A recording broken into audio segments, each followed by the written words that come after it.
The latest tech. People love iPhone, and it's an important part of our daily lives. Interviews. You see far too many products that come on the market that you look at that you say, was a blind person ever even consulted for something like this? Accessibility. The most interesting thing over the last couple of years is the emphasis on gaming and accessibility. This is Double Tap TV.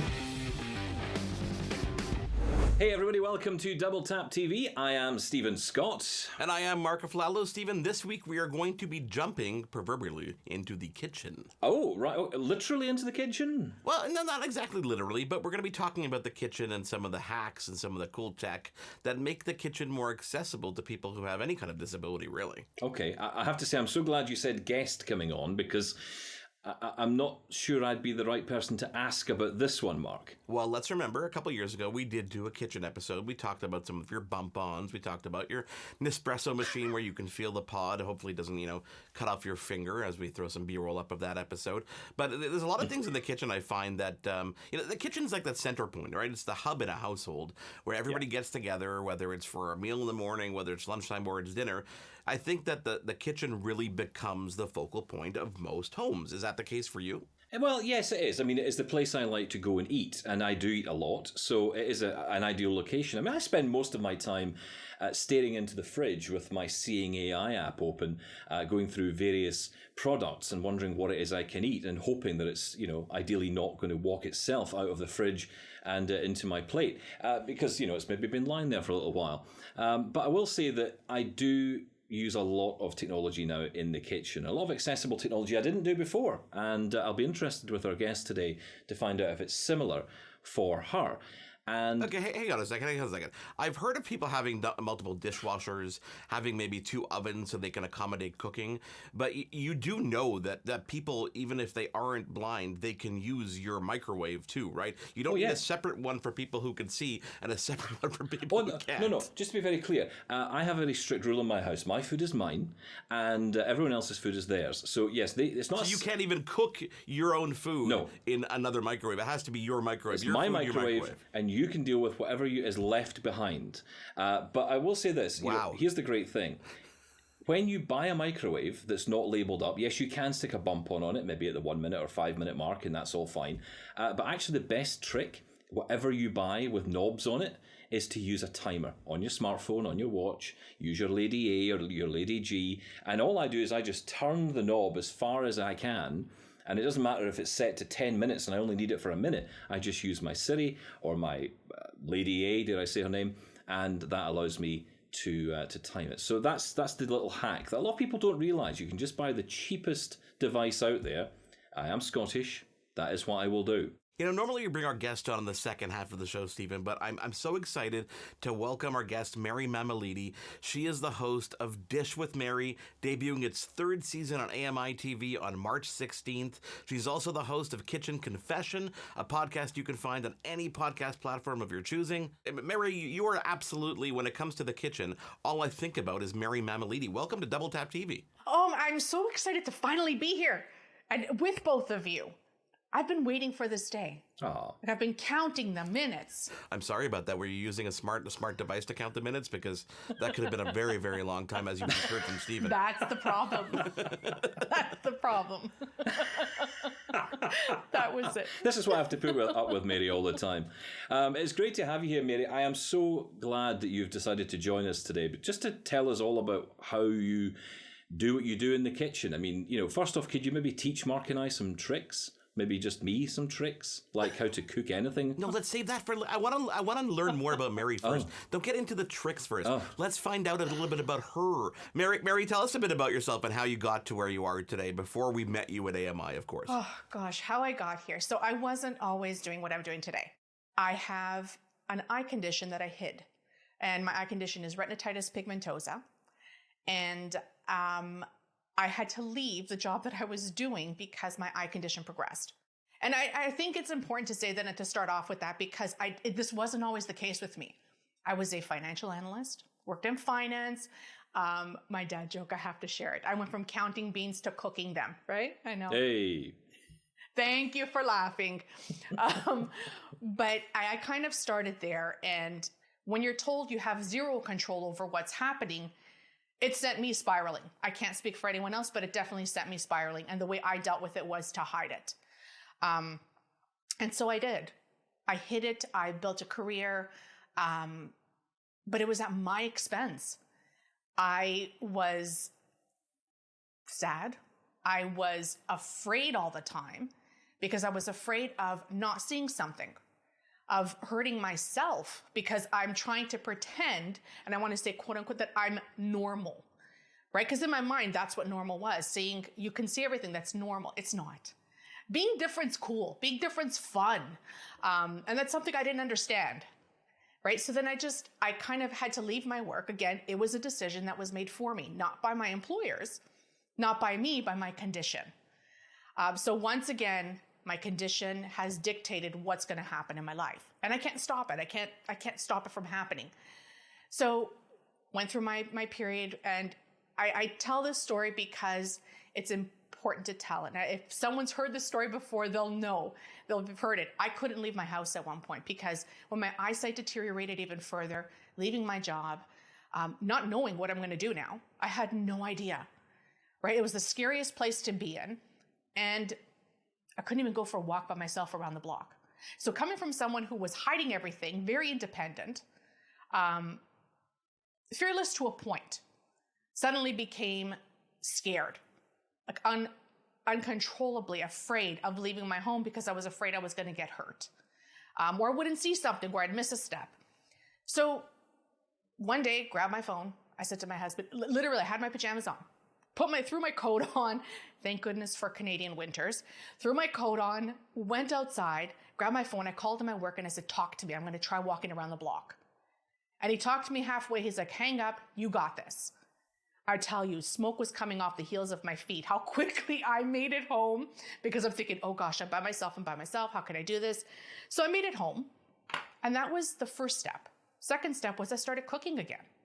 And I started making that connection between food, cooking, the kitchen, and empowering. And empowerment, how empowering it was to be able to do my own thing without having anyone have to help me, have to tell me, Mary, look out for that step. Mary, watch. Mary, grab my arm. Right? Like it's just that whole what if just kind of flew out of my mind. I think a lot of us who are blind live in this endless quandary about what is normal. And you explain it very well. I think ultimately, though, it's what becomes normal to us and what we convey back to the community who are coming up behind us to some degree. I mean, you and I have different experiences because you lost your sight later in life. I was born with a visual impairment and then lost more vision later on. So we've all had different experiences of this. But ultimately, whether you were born blind, whether you came to sight loss later in life, we all go through the same feelings of, I guess, inadequacy, of not feeling part of society. And like you say, representation is key to that, because if we can hear someone having that conversation and actually acknowledging the problems, that often can be the beginning of recovery for people. That can be the beginning of starting to, I don't like to use the word accept because I don't think we ever accept it, but we have to come to terms with it. It is a process of grief. Oh, absolutely. Absolutely. Definitely that process of grief. And I think you also hit the nail on the head when you said conversations. Conversations need to happen.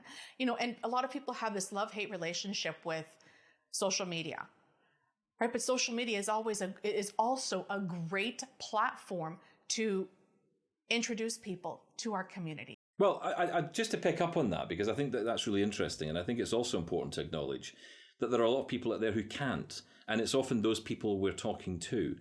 We can't all become Mary Mammolitis or Stephen Scotts or whoever, right? We have to allow for the fact that there are people out there who just want to get through their day. And actually, it's often the case that those are the people we hit most. Those are the people we get to most, who can just get over the front door again, can actually, as you did, get outside and go for that walk. That might be all they need. Exactly. So, you know, what we do is so much more than essentially the sum of all parts. Like, for example, you know, I talk about tech.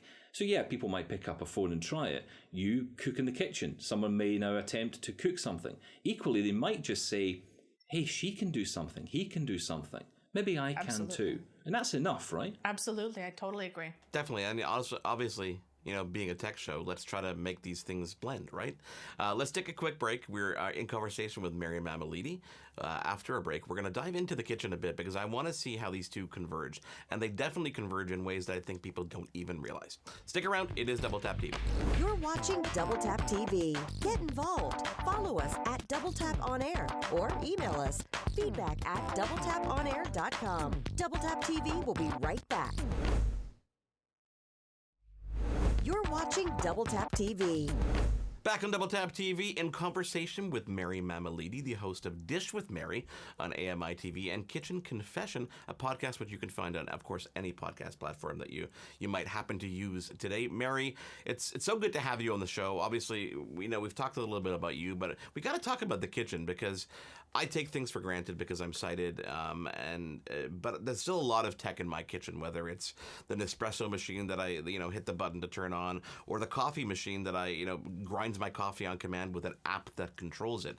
But I think, Stephen, when we've had the conversation before, tech really isn't necessarily something that's like electronically powered, right, in the kitchen? No, that's right. I mean, there's lots of hacks. I mean, I talk about my bump-ons all the time, and Mary's going to talk far more eloquently about things rather than me just telling you I bought a second microwave and air fryers that have knobs on them. Tell me about the hacks that you use in the kitchen, Mary, and how you do what you do in there. So there are a lot of things I do. I've got a couple of items in front of me here, and I wanted to show you a few of them. Now, I love my techie. I love my tech items in the kitchen, and we talked a little bit about this prior to us actually speaking together on the TV, but I have a Google Home, which I absolutely love, and I do so much with it. But when technology fails me, I go back to the bare bones, and that is in my kitchen with my hands and just feeling and getting devices and accessories that can be modified to do what I need it to do. So that being said, first off, cutting boards. So this may seem like something very simple. However, there's a little trick to it. So we've got cutting boards, and the ones that I have in front of me, I choose to have 2 different colors. And the reason why is because it's color contrasting. So I've got a black one and I've got 2 white ones. And at the bottom of each one, there are these little rubber tabs and little rubber kind of feet on them. And what that does is it secures it onto my workstation. So this way, while I'm cutting, it does not move around and it stays put. Right? That's key. You want to make sure, because safety first in the kitchen, you want to make sure that your cutting board, and this goes for everyone across the board, you want to make sure that your cutting board does not move. If you don't have these little pads, then what I suggest is getting a wet paper towel, damp paper towel, putting it at the bottom. I've got one here at the side that I'm going to quickly grab for you. I love demonstrations. Yeah, this is great. Place it on your work surface, right? So it's just damp towel, paper towel. You can use a kitchen towel, place it on top. The minute you put it on that wet, damp cloth, it stays secure, it doesn't move. And that's what you want. You want it secure to your counter. The other thing, and the reason why I use the 2 different colors is because, one, if I'm chopping onions are white. On a white cutting board, it gets lost for me. So I switch it over to my black. And the interesting thing, of course, then, Mary, is everything you're talking about, at least from what I'm getting from what you're saying, is stuff you can buy off the shelf. A lot of these are purchased online and through Amazon. So the one thing about Amazon is it's got a lot of accessible products now, which is what it didn't have, let's say, even a couple of years back. I would even say maybe even 2 years back. You couldn't find a talking scale. You could not find a talking thermometer. There's another hack I want to mention. I bought a pot from them. It's an air fryer.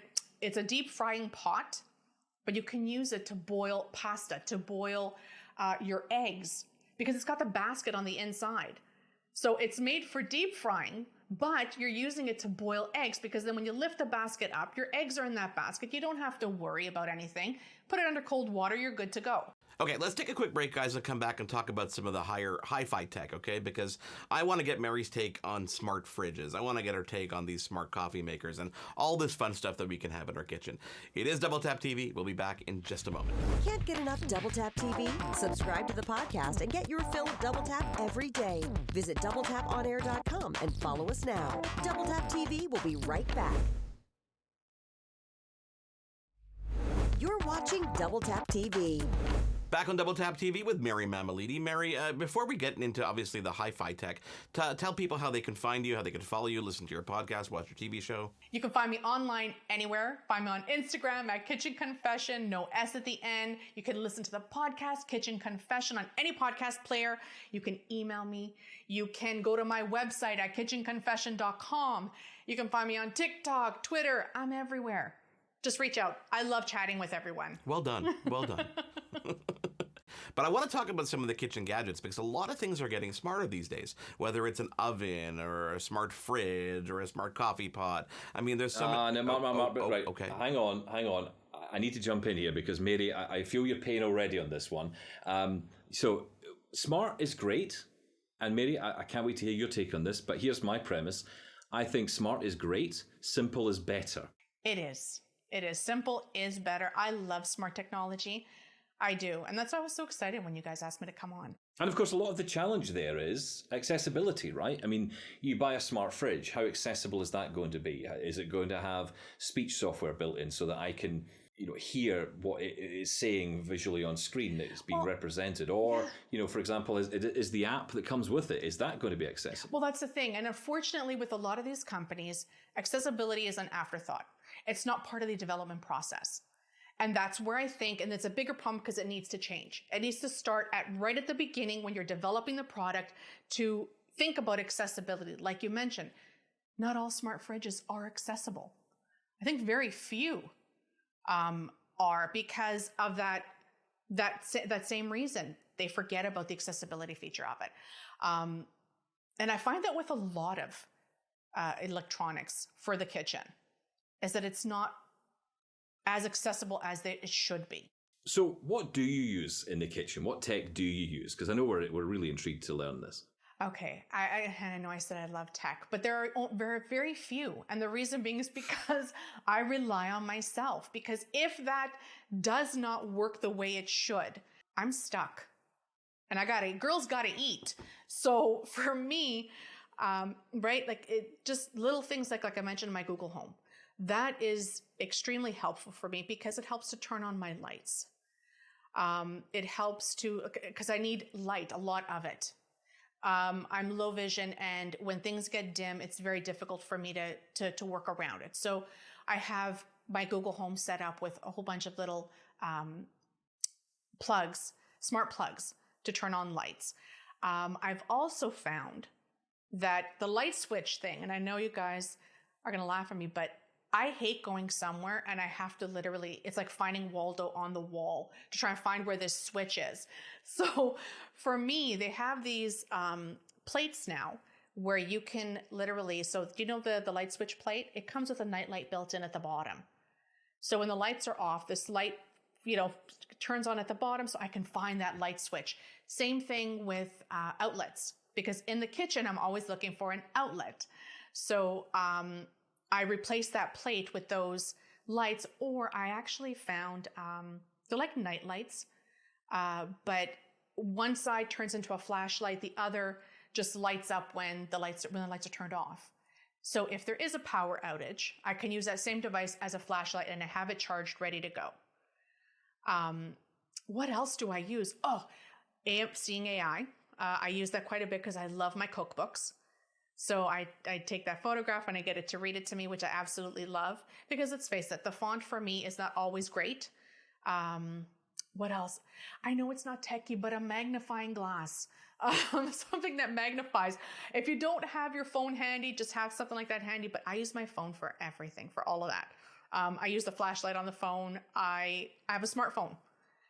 Mine is Apple because I just find that extremely helpful. Yeah, I mean, in some ways, a lot of the technology we see today is so smart, but it's almost too smart for itself. But like you say, it sounds to me like you want to be hands-on. You want to be physical with these devices. You don't really want to be relying solely on a smart device to control that other device, because then, in essence, I guess you lose control of both of them. Well, that's the thing. And what gave me this mentality, because I was always wanting to say, the smarter the device, the better. I love it. I'm all over it.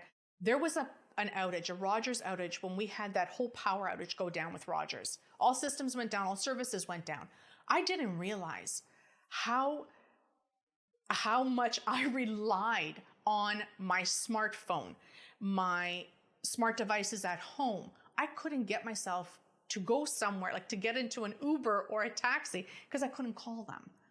I couldn't use the app. And then even at home, things weren't working, but I couldn't use them because I'm used to using something that was digital or electric or technologically, advanced. And I realized there's something wrong here. I'm relying too much on it. As much as I love it, I'm relying too much on it, and I need to develop and bring back a lot of those simple skills. That is Mary Mammoliti. Thank you so much for being with us. Now, Stephen, I think my biggest takeaway from all this is probably that, when it comes to the kitchen, and probably really with life in general, in terms of preparedness, it's actually good to have an alternative to tech when tech fails you. Mary brought up that Rogers outage earlier in the summer. That's a great example of a time when, tech is going to fail you, so you need to be prepared for that option or those options, especially in the kitchen. Don't forget to tune in to Dish with Mary. Season number 3 debuts on March the 16th. And of course, thank you to Mary Mammoliti for joining us this week. On behalf of her and Stephen Scott, I am Marc. We'll catch you on our next episode of Double Tap TV. Thanks for watching Double Tap. Send us your feedback to feedback@doubletaponair.com. Leave us a voicemail at 1-877-803-4567. Hosted by Marc in Montreal and Stephen Scott in Glasgow. Producer Marc. Editing and graphics Jordan Steves. Voiceover Anna Vicino. Social media Wendy Kaufman. Integrated Described Video Specialist M. Williams. Supervising producer Michelle Dudas. Manager Programming AMI TV Lizanne Gagne. Director Content Development and Production Karen Nye. VP Content Development and Operations John Melville. President and CEO David Arrington. Copyright 2023 Accessible Media Inc. An AMI original production.